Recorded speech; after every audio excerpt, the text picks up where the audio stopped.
Hello, नमस्कार, आदाब, सत श्री अकाल और सलाम अलैकुम। मैं हूं मोहम्मद अहमद काज़मी, लेकर आया हूं आपका पसंदीदा कार्यक्रम आपके रूबरू। मीडिया स्टार वर्ल्ड लगातार आपको दुनिया की खबरें और खास तौर पर इजराइल फिलिस्तीन जंग की खबरें, जब से जंग शुरू हुई है, मुसलसल अपडेट कर रहा है और साथ साथ कुछ जानकार लोगों से मुलाकात कर रहा है, देश के अंदर और देश के बाहर भी। अब तक मैं कई बार आपको तेहरान से भी सीनियर जर्नलिस्ट से मुलाकात करा चुका हूं, बेरूत से भी करा चुका हूं। मेरी कोशिश है कि अंकारा में हमारे एक जानने वाले हैं, उनसे भी बात हो जाए। इत्तेफाक से वो काफी मसरूफ रहते हैं, उनसे बात अभी तक नहीं हो सकी है, लेकिन मेरी पूरी कोशिश रहती है कि खबर को नजदीक तरीन सोर्स के जरिए समझा जाए। आज हम फिरोज मीठी बोरवाला साहब से एक बार फिर मिल रहे हैं। उनका जो डिस्कशन होता है, जो उनकी तैयारी होती है, वो बहुत ही जिसे क्लास 1 कहा जा सकता है। वो पढ़ते बहुत हैं, इंफॉर्मेशन बहुत देते हैं और बहुत ही बेबाक अंदाज में अपनी बात रखते हैं। बुनियादी बात यह है कि सच वो बोल सकता है जिसके यहां डर खत्म हो जाए। डर खत्म होना ही सच्चाई की तरफ ला सकता है। ये सभी के लिए मैं समझता हूं अपने अपने लेवल पर गौर करने की जरूरत है कि हम कहां खड़े हैं।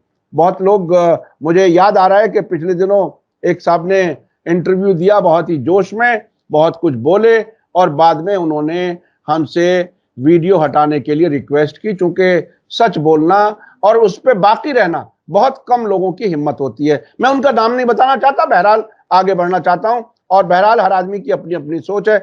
फिरोज मीठी बोरवाला साहब से आज हम समझेंगे कि ये जो ईरान का हमला हुआ, ऐलान कर करके बिल्कुल बैंड बाजा बजा करके पूरी दुनिया को बताते हुए कि हम आ रहे हैं, और गए और उनको वो नहीं रोक सके।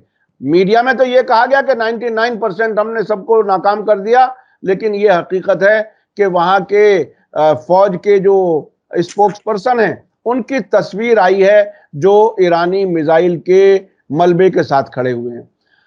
वो क्या है, और उसके बाद ईरान में इस्फहान के आसमान में क्या कुछ हुआ। क्या वो झेप मिटाने, बेइज्जती जो हो रही थी उसे कम करने की कोई कोशिश है।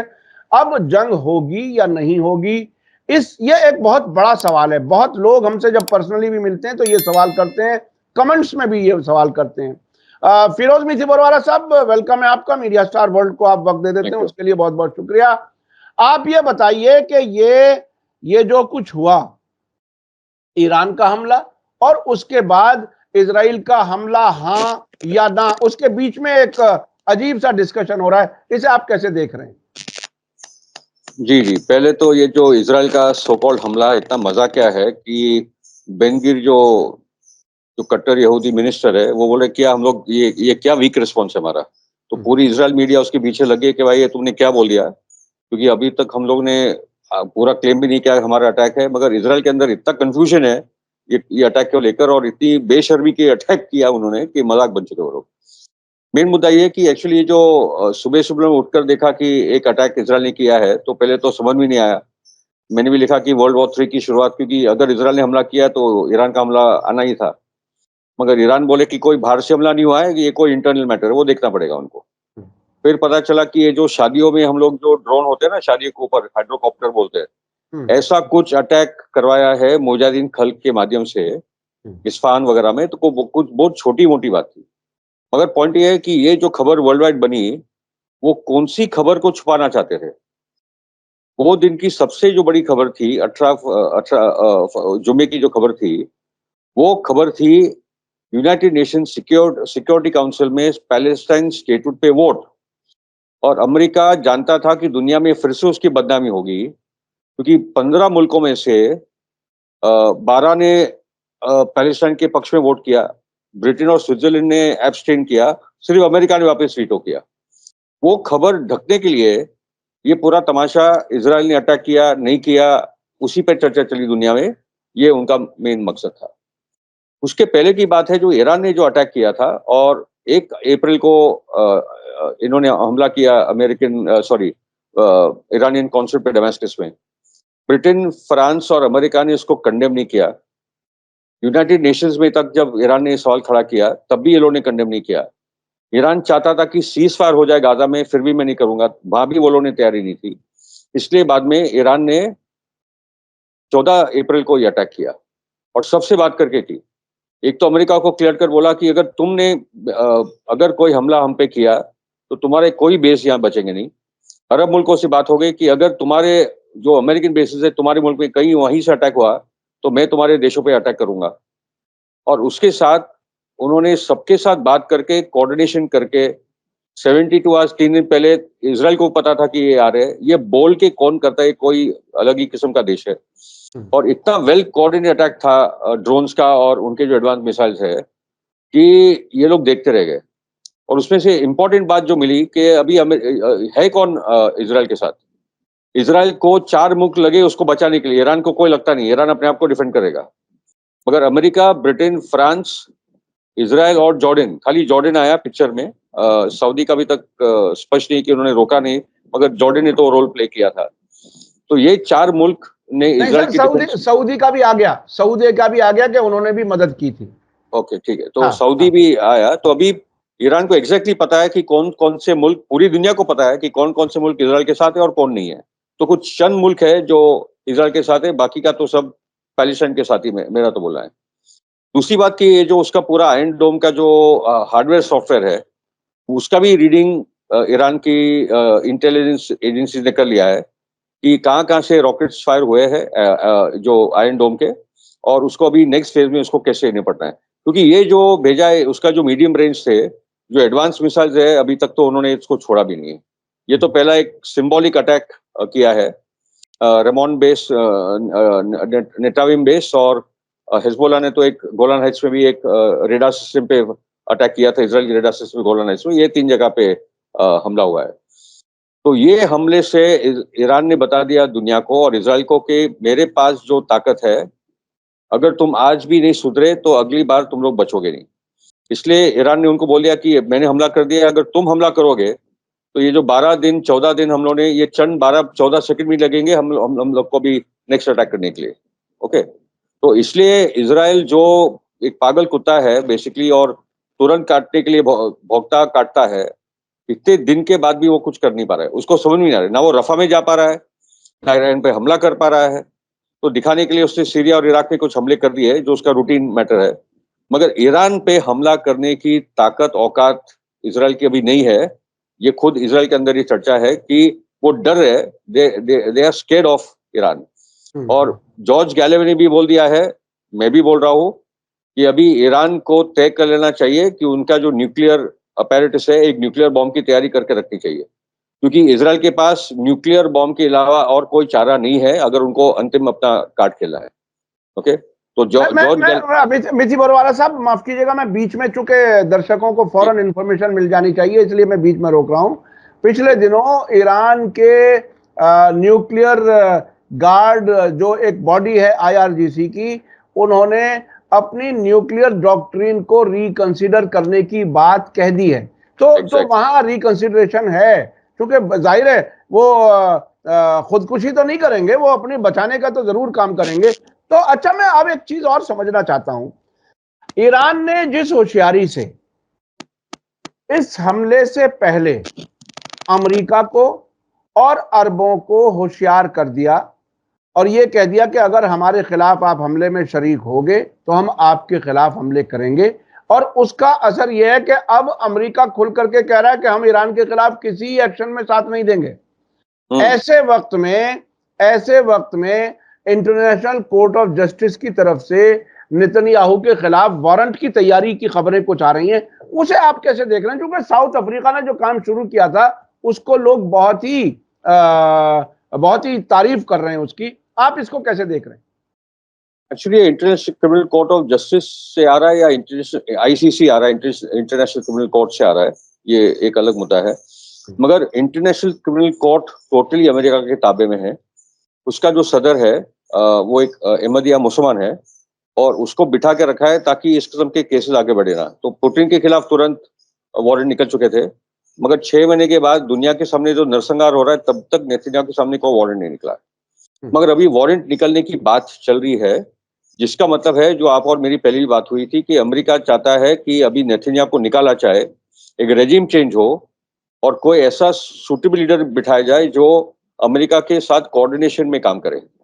क्योंकि जो बाइडेन ने टाइम दिया था नेतन्याहू को काम करने के लिए एथनिक क्लेंजिंग, क्योंकि सबसे ज्यादा हम हथियार भी अमेरिका ने दिए, 2,000 टन के बम जो अमेरिका ने दिए, उसी से बर्बादी हुई गाजा की। तो ये प्लान तो अमेरिका के बैकिंग से ही हुआ है, ऐसा नहीं कि नेतन्याहू ने अपना काम किया अकेले। तो नेतन्याहू वो काम नहीं कर पाया। इजराइल दुनिया में बदनाम हो चुका है, आइसोलेट हो चुका है, उसकी घिनौना चेहरा सामने आ चुका है। उसके कारण अमेरिका और भी बदनाम हो चुका है, और पहले से ही बदनाम देश है वो। मगर बाइडेन के लिए जो ज्यादा प्रॉब्लम हो चुका है कि वो आने वाला चुनाव हारेगा अगर यही सब चलता रहा, क्योंकि जो डेमोक्रेटिक पार्टी का वोटर है, जो मास बेस है उनका, वो एकदम प्रो पैलेस्टाइन होते जा रहा है। और जो चक शुमर है, जो सीनियर लीडर है अमेरिका में, जूश लीडर, उसने भी नेतन्याहू के खिलाफ बोल दिया है, क्योंकि डेमोक्रेटिक पार्टी में जूस का बहुत बड़ा रोल है, ज्यादा करके जूस वही वोट करते हैं, तो वो अपनी सत्ता नहीं छोड़ना चाहते। तो कहीं ना कहीं वो लोग अभी नेतन्याहू को निकालने का एक षड्यंत्र कर रहे हैं, और उसमें ये पूरा वॉर क्राइम्स का वारंट निकलेगा। फिर नेतन्याहू के साथ बार्गिंग होगी कि भाई तुम्हें अंदर जाना है कि इस्तीफा करके निकल जाना है, वो तुम तय कर लो। तो जैसे तो I think we are heading to a situation वे, वैसे भी अगर कल इलेक्शन होते तो नेतन्याहू की सीट आधी होने वाली है। बेनगीर और स्मोट्रिच जो कट्टर यहूदी है, उनका तो 4-5 सीट का भी औकात नहीं बचा। तो इलेक्शन होंगे तो लिकुड की सरकार गई, एक नई सरकार आएगी, उसके लिए नेतन्याहू तैयार नहीं है। वो तो जेल में जाएगा अगर कार्रवाई आगे बढ़ी, उसके जो स्टॉक मार्केट के मैनिपुलेशन के पूरे केसेस है। तो Netanyahu as a leader is finished. तो जो लोग बोलते थे कि 7 अक्टूबर से नेतन्याहू को बहुत बड़ा फायदा होगा, तुम देखो कि नेतन्याहू आज इलेक्शन होगा तो वापस पॉपुलर होगा, मैं बोला आपकी रीडिंग एकदम गलत है। नेतन्याहू का टाइम खत्म हो चुका है, और वो अभी बात साबित हो चुकी है, ना वो वॉर को मैनेज कर पा रहा है। मतलब आज भी इतना इतना बड़े हॉलोकॉस्ट के बाद भी हमास और रेजिस्टेंस और उनकी वहां के लोग सीज फायर के उन्होंने अपने जो कंडीशंस रखे हैं उसी पे वो लोग खड़े हैं। ये बहुत बड़ी बात है, अनबिलीवेबल। अगर वो लोग हार गए होते तो एक चीज मैं समझना चाह रहा हूं इस वक्त। देखिए, ये थोड़ा सा साइकोलॉजी से मुताल्लिक ये सवाल है। मिसाल के तौर पर अमेरिका और इजराइल ने आपस में तय किया कि गाजा को तबाह करना है और यहां से फिलिस्तीनियों को बाहर निकालना है। exactly. अब 7वें महीने में आ गए। अब दोनों अपना अपना रास्ता अलग अलग करते हुए नजर आ रहे हैं ईरान के डर से। यहां तक तो बात अब तक क्लियर है। लेकिन ये इस दौरान जो इन्होंने जंग लड़ी, इनके एक दूसरे के साथ जो है वो सीक्रेट्स भी तो शेयर किए होंगे आपस में प्लानिंग तो जाहिर है शेयर की होगी, सीक्रेट्स भी जानते होंगे, एक दूसरे को दिमाग को भी जानते होंगे, और अब एक दूसरे के खिलाफ काम करना है। तो इस वक्त क्या कुछ कहानी होगी, वो जो सब एक साथ बैठते थे एक कमरे में और वो अब अलग अलग अपनी अपनी अपनी जान बचाने के लिए प्लान करेंगे। ऐसी हालत में क्या कुछ होता होगा उन बंद कमरों में? बेसिकली ये लोग के पुराने हटकंडे, बहुत सारे सीक्रेट्स एक दूसरे के बारे में हैं, और अगर कोई लाइन क्रॉस करेगा तो उसको कार एक्सीडेंट में, हेलीकॉप्टर क्रैश में किसी भी उड़ा सकते। तो ये तो मर्डरर्स है दोनों साइड के, तो किस लेवल पे अभी बार्गेनिंग होगी वो देखता है। मगर जो योव गालांत जो डिफेंस मिनिस्टर है और जो नंबर 2 है ये सरकार में, वो जो 2 बार जा चुके थे अमेरिका में, तो उसके साथ वही बात हुई होगी कि अभी तुम मैनेज करो, नेतन्याहू तो मैनेज नहीं कर पा रहा है। ओके, मगर अभी मैनेजमेंट का सवाल क्या है? मैनेजमेंट का सवाल है कि क्या ये वॉर आगे बढ़ेगी गाजा में? वो तो मुमकिन नहीं है। तो फिर पॉलिटिकल सॉल्यूशन की तरफ आगे बढ़ना है, तो टू स्टेट सॉल्यूशन की तरफ क्या इजराइल आगे बढ़ेगी? अगर वो भी तैयारी नहीं है तो फिर ईरान और हिजबुल्ला, सीरिया, यमन, इराक, ये सब तो तैयार है। क्योंकि अगर नेतन्याहू ने अपना आखिरी कार्ड खेल ही लिया इसमें कि भाई मैं तो जाऊंगा नहीं और मैं तो मेरा काम करूंगा और मैं तो ये जंग जीत कर रहूंगा, उसने अगर वो पागलपन के दौरे में, क्योंकि ये वॉर जो हुई 7 अक्टूबर से शुरू, वो नेतन्याहू का सेल्फ प्रिजर्वेशन का वॉर है। वो जो प्रोवोक कर रहा था लगातार हमास को कि तुम लोग का तो टाइम ही खत्म हो चुका है, पैलेस्टीन को कौन पूछता है दुनिया में? सऊदी भी साइन कर दिया, जॉर्डन, इजिप्ट तो मेरे पॉकेट में घूम रहे हैं, ठीक है, मोरक्को आ गया, बहरीन, यूएई सब मेरे साथ, तुम्हारे साथ है कौन? ठीक है। तो ये जो 7 अक्टूबर के एक्शन से जो पैलेस्टाइन का इशू एकदम एक कोने में दुनिया में अलग थलग सा पड़ गया था, वो 7 अक्टूबर के कारण आज दुनिया में नंबर 1 इशू दुनिया का पैलेस्टाइन है। वो Palestine resistance led by Hamas successfully, उन्होंने दुनिया में नंबर 1 इशू आज जो है, आज पैलेस्टाइन के साथ आप किधर खड़े हो वो तय करते हैं आपके मॉरल स्टैंडिंग को। आज पैलेस्टाइन के कारण पूरा जो क्राइसिस है यूनाइटेड नेशंस में, लोग बोल रहे कि एक वीटो के कारण अमेरिका ये पूरा स्टेटहुड को रोक रहा है। ब्रिटेन और फ्रांस की औकात ही क्या है? ब्रिटेन और फ्रांस तो उनके कैंप फॉलोअर है अमेरिका के, तो उनको अलग से टेबल पे बिठाने का क्या मतलब है? ठीक है, तो आज यूनाइटेड नेशंस को पूरा रिफॉर्म करने की जरूरत है, आज लोग बोल रहे हैं, मगर उसका केंद्रीय सवाल पैलेस्टाइन है। और पैलेस्टाइन के साथ जो सबसे बड़ी ताकत खड़ी वो ईरान और वहां की एक्सिस ऑफ रेजिस्टेंस है। ठीक है, और जो लोग बोलते हैं कि अरब देश कहाँ है भाई, हेजबोला अरब है, सीरियंस अरब है, ठीक है, यमनी अरब है, यमनी तो ओरिजिनल अरब है एक्चुअली, इराकी अरब है। तो ये पूरा कॉम्बिनेशन है अरब और ईरान का। ओके, सुन्नी शिया क्रिश्चियन सब साथ में है, दुनिया के लिबरल जूस हमारे पक्ष में खड़े हैं। तो एक बहुत लार्जर यूनिटी बन रही है दुनिया में जो पैलेस्टाइन के पक्ष में है। मैं देख रहा हूँ कि अभी क्रिश्चियन भी सड़क पर आ रहे हैं, क्रिश्चियंस बोलकर सड़क पर आ रहे हैं कि वी स्टैंड विद पैलेस्टाइन। ठीक है, तो दुनिया में पैलेस्टाइन के कारण एक बहुत बड़ा टर्निंग पॉइंट जियोपॉलिटिकल भी हो रहा है, हमारे एक मॉरल जो दिल के छूने वाला जो पूरा टर्निंग पॉइंट है वो आज वो भी आ चुका है। अच्छा अच्छा, एक सवाल है। अब अगर जिस तरह से अमेरिका ने अपना रुख साफ कर दिया कि ईरान के खिलाफ हम आपके साथ किसी भी हमले में शामिल नहीं होंगे, अब खुद नेतन्याहू या उनकी वॉर कैबिनेट अगर ये फैसला करे कि जंगबंदी कर लेते हैं, जंगबंदी कर लेंगे तो जान छूटेगी कुछ, और उधर वो परमानेंट जंगबंदी की बात कर रहे हैं हमास, उससे वो पीछे नहीं हट रहे। अब अगर परमानेंट जंगबंदी होगी, ये एक सवाल है, ये मतलब एक ख्याली है और एक सिचुएशन है जिसको हम समझना चाह रहे हैं। क्या अब बगैर फिलिस्तीन को दिए, क्या अब गाजा की पूरी आजादी से कम फिलिस्तीनी मान जाएंगे या ईरान मान जाएगा? और अगर ऐसा होगा तो वो 2 स्टेट सॉल्यूशन से जो भाग रहे थे उनका क्या होगा? और वो जो 1 स्टेट सॉल्यूशन की बात दोनों तरफ कर रहे हैं, फिलिस्तीन वाले कह रहे हैं कि हम इजराइल को कबूल करने के लिए तैयार नहीं है, नेतन्याहू जैसे लोग कह रहे हैं कि नहीं, हम फिलिस्तीन को कबूल करने के लिए तैयार नहीं है। तो इतनी कॉम्प्लेक्स सिचुएशन में आगे क्या कुछ हो सकता है? चूंकि ये तो तय है कि अभी हालात ऐसे हैं कि इजराइल जंग बंद करना चाहेगा, बजाहिर ऐसा लग रहा है। जी, अगर वो जंग बंद कर दे, मगर वो हमास से जो टर्न बोला कि permanent cease fire, number 1। Number 2, पूरी की पूरी जो कब्जा गाजा के अंदर इजराइल ने किया है वो सब उसकी पूरी आर्मी वहां से हटे, नंबर 2। नंबर 3, गाजा पे जो पूरी पाबंदी रखी है उन्होंने चेक पॉइंट्स की कि कौन एंट्री और कौन, वो पूरी पाबंदी बंद होनी चाहिए, नंबर 3। नंबर 4, पूरा जो खाना पीना जो नॉर्मल तरीके से आना चाहिए वो होना चाहिए। जो दरिया की भी जो पाबंदी है वो भी बंद हो। ये बेसिक उसके पॉइंट्स है। और मैं मानता हूँ कि जो गाजा का तेल और गैस ये लोग हड़पना चाहते हैं वो भी ऑन द टेबल होगा डिस्कशन के लिए। ठीक है, अमेरिका वहां पोर्ट बनाए, ये बनाए, वो कुछ का कोई मतलब नहीं है, क्योंकि इजिप्ट का रफा बॉर्डर खोल दो, बाकी के बॉर्डर्स खोल दो, तो सब कुछ काफी हद तक नॉर्मल हो जाएगा। उसके साथ हमास ने तो 2017 में भी ऑफर दिया था कि 2 स्टेट सोल्यूशन करो, इजरायली मानने के लिए तैयार नहीं है, क्योंकि उसको लगा वो इतना ताकतवर है कि उसके सामने कोई ताकत खड़े होने कोई हो ही नहीं सकता। मगर ये 7 अक्टूबर के 6-7 महीने ने बता दिया है कि जो 7 अक्टूबर के पहले पैलेस्टाइन का जिक्र तक दुनिया में नहीं हो रहा था, आज पूरी दुनिया में पैलेस्टाइन ही पैलेस्टाइन है। आपकी हेडलाइन, आपके टीवी, आपके जो हो रहा है दुनिया में चर्चा, वही हो रहा है। और इसका भी कारण इजराइल है, क्योंकि इजराइल ने इतना बड़ा मिसकैलकुलेशन किया है, जो नरसंहार किया, मुझे पता नहीं कौन से दिमाग से उसने किया था, कि पूरा एक हॉलोकॉस्ट उन्होंने कर दिया आज, और उसका जो घिनौना चेहरा है इजराइल का, वह दुनिया के सामने आ चुका है। ओके, उसमें मैं और एक बात जोड़ना चाहूंगा, क्योंकि 1 स्टेट 2 स्टेट की बात हो रही है। अमेरिकन कांग्रेस और सेनेट में एक रेजोल्यूशन पास हुआ है against the slogan of from the river to the sea. Okay, तो ये जो नारा है हमारा, from the river to the sea Palestine will be free, क्योंकि हमारा वो बोलना है कि ये पुराना नारा है, और उसमें जितने लोग from the Jordan river to the Mediterranean sea जीते, वो फ्री रहे, इक्वल रहे, ये हम लोग का नारा है। ठीक है, मगर उसके साथ एक दूसरा नारा है जिसके बारे में कोई बात नहीं कर रहा है।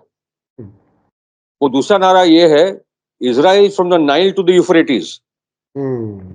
वो बुक ऑफ जेनेसिस में है, ओल्ड टेस्टामेंट तोरा में है, जो उनके नेसेट पे लिखा है, उनके एंट्रेंस ऑफ द पार्लियामेंट में लिखा है। वो तो ग्रेटर इजराइल की बात कर रहा है, इजिप्ट से लेकर इराक और सीरिया और लेबनान और जॉर्डन सबकी बात कर रहा है। वो तो इतना खतरनाक नारा है, क्योंकि वो तो वॉर ऑफ एक्सपेंशन की बात है, उसमें कोई बात नहीं कर रहा है, और वो आपके होली किताब में है।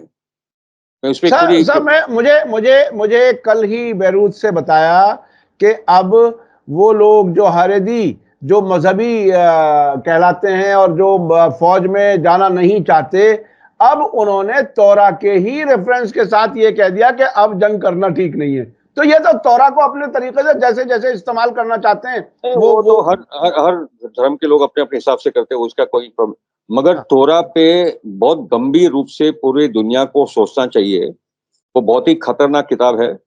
मुसलमानों ने भी खाली तोरा तोरा किया है, हम लोगों ने उसको पढ़ा नहीं है।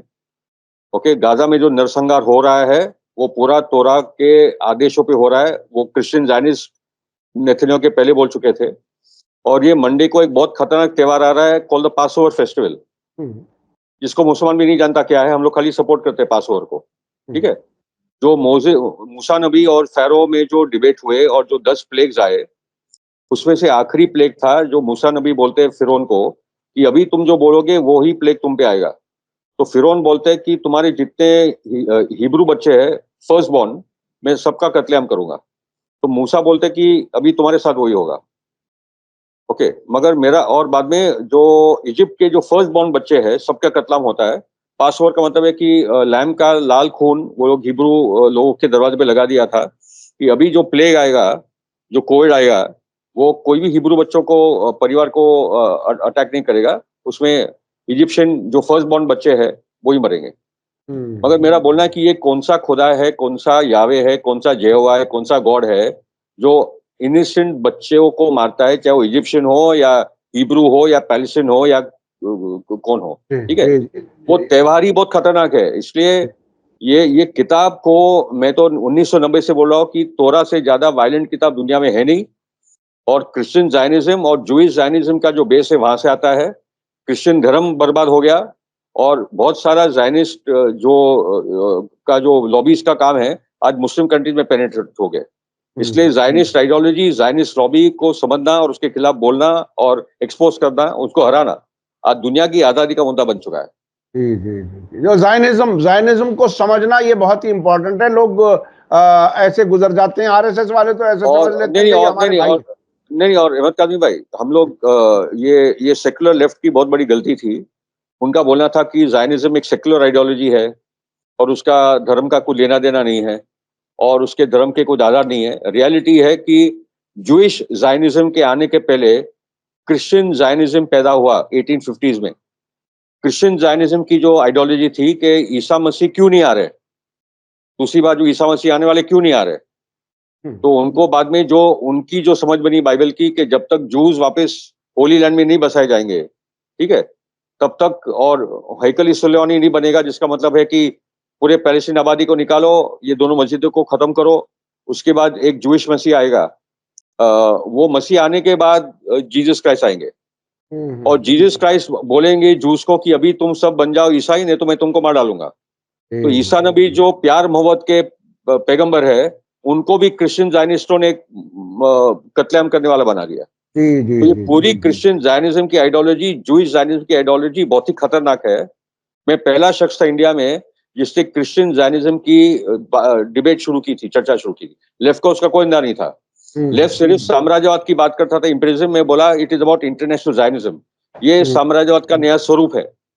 Washington DC, London, France, Germany का तो हाल देखो, मतलब अनबिलीवर है कि जर्मनी किस हद तक इनके हाथों में अभी कब्जा हो चुका है। और एक जर्मन फ्रेंड ने और एक बात बोली, आखिरी बात बोल रहा हूँ, कि the last victims of Hitler are the Palestine people.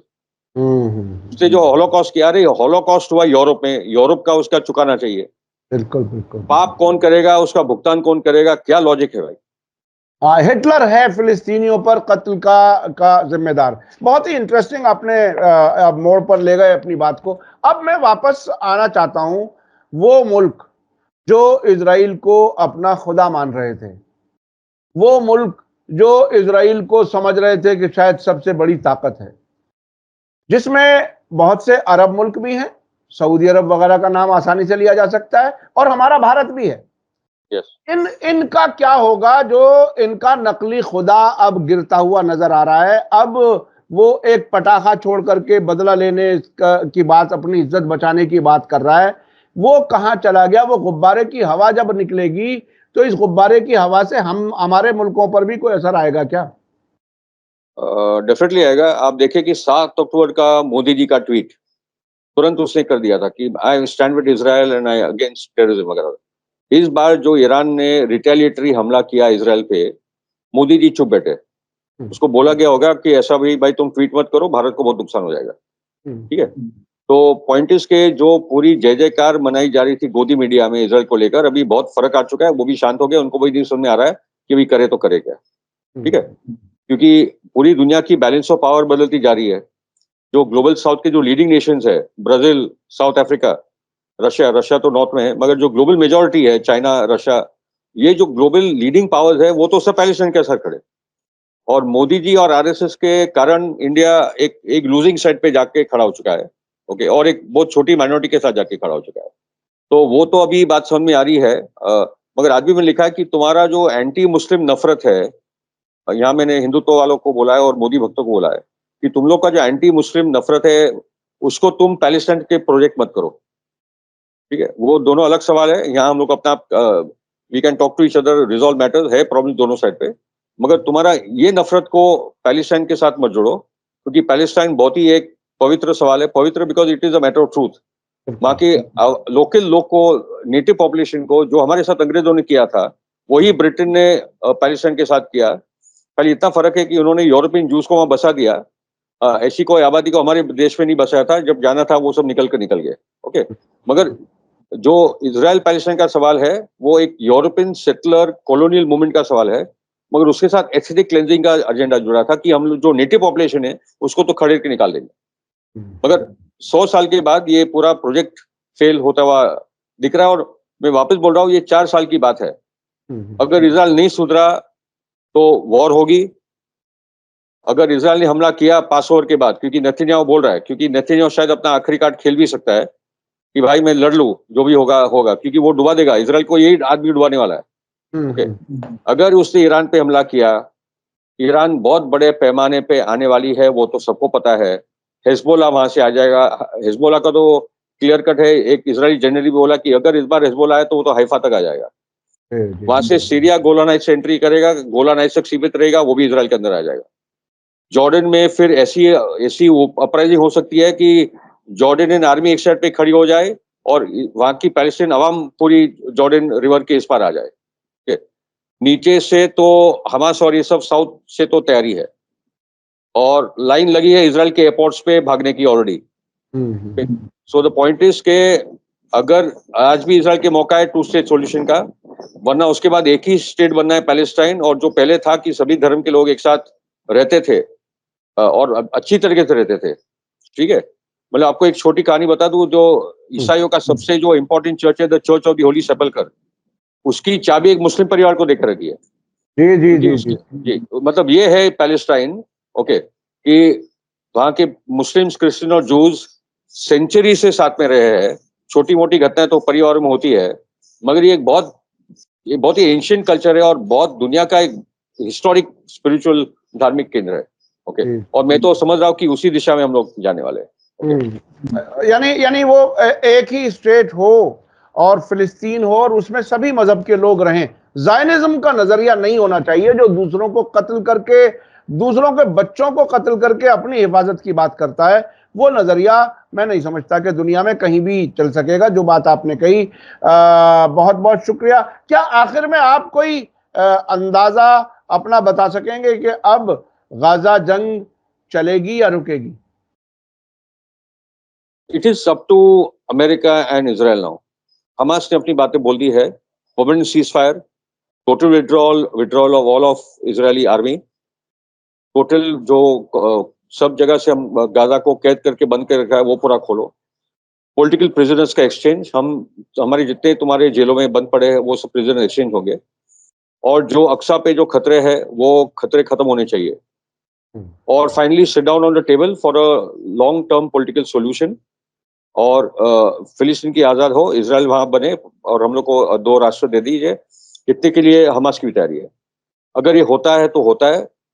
अगर नेतन्याहू ने अपना आखिरी पत्ता खेला ईरान पे अटैक करके, तो फिर एंड ऑफ इजराइल है। उसको बाद में कोई नहीं बचा पाएगा, क्योंकि भी रीजनल फोर्सेस बहुत पावरफुल है। अमेरिका, ब्रिटेन और फ्रांस तो वैसे भी अलग हो चुके हैं। अभी अमेरिका ही बचा है। जर्मनी भी ज्यादा टिकने वाला नहीं है। कोई अपने आर्मी को तो भेजेगा नहीं ठीक है, जी। और finally it's about the boots on the ground, और सभी जगह से ये एक्सेस और रेजिस्टेंस अंदर आ जाएंगे, हूती भी आ जाएंगे वहां से, इजराइल बचेगा नहीं, खत्म हो जाए। जी जी जी जी, ये नेतन्याहू के हाथ में है कि वो अगर पागलपन करता है तो फिर इजराइल इसी झटके में खत्म हो सकता है। बहुत बहुत शुक्रिया फिरोज मिथी बोरवाला साहब, आपने हमें वक्त दिया और आप हमें टाइम दे देते हैं, उसके लिए बहुत शुक्रगुजार हैं। हमारे दर्शक भी, नाजरीन भी आपको बहुत सुनना चाहते हैं, समझना चाहते हैं। जिस गहराई से आप इंफॉर्मेशन देते हैं वो सभी के लिए मैं समझता हूं। मेरी पूरी कोशिश ये है कि हर ओपिनियन आए, हर तरफ से खबर आए और लोग समझें, बिल्कुल ऐसा महसूस करें कि हम वहीं खड़े हुए हैं, वहीं बैठे हुए देख रहे हैं कि आसपास क्या और कुछ हो। कल अहमद भाई, कल हम लोगों ने एक मीटिंग की थी ईरान और पैलेस्टाइन के सपोर्ट में, जी जी तो वो भी एक सिलसिला भारत में शुरू हो रहा है कि ये हम लोग 50-100 लोग, क्योंकि इलेक्शन का टाइम भी हम लोग समझ रहे हैं, मगर दुनिया में इतनी जब बड़ी परिवर्तन की एक लहर चली है, तो हमारे शहरों में ये बैठकें सभी धर्मों के लोग को मिलाकर कि एक्चुअली ये क्या बड़ा परिवर्तन आ रहा है, हम लोग समझे तो सही। और मेरा मानना है कि अभी जो ये इलेक्शन भी बहुत करीब होगा, ये इलेक्शन में भी मोदी हार भी सकता है, और मैं मानता हूँ कि ग्लोबल बैलेंस ऑफ पावर के लिए एक सेंट्रिस्ट गवर्नमेंट का वापस आना जो है वो भी इंडिया के लिए बहुत इम्पोर्टेंट है। तो देखते हैं क्या होता है। जी जी जी जी जी, बिल्कुल बिल्कुल। ये ऐसे वक्त में इलेक्शन और ऐसे ही वक्त में वो जंग, इन दोनों का नतीजा कुछ अच्छा पॉजिटिव निकल के आए तो शायद इंसानियत के लिए कुछ बेहतर माहौल बन सके। इसी के साथ मुझे दीजिए इजाजत। धन्यवाद, शुक्रिया। जय भारत, जय हिंद। मीडिया स्टार वर्ल्ड के और वीडियो देखने के लिए हमारे चैनल को सब्सक्राइब करें और सीधे नोटिफिकेशन पाने के लिए बेल आइकन दबाएं। और अगर हमारी खबर सच्ची और अच्छी लगे तो अपने व्हाट्सएप, इंस्टाग्राम, फेसबुक और ट्विटर अकाउंट पर जरूर शेयर करें।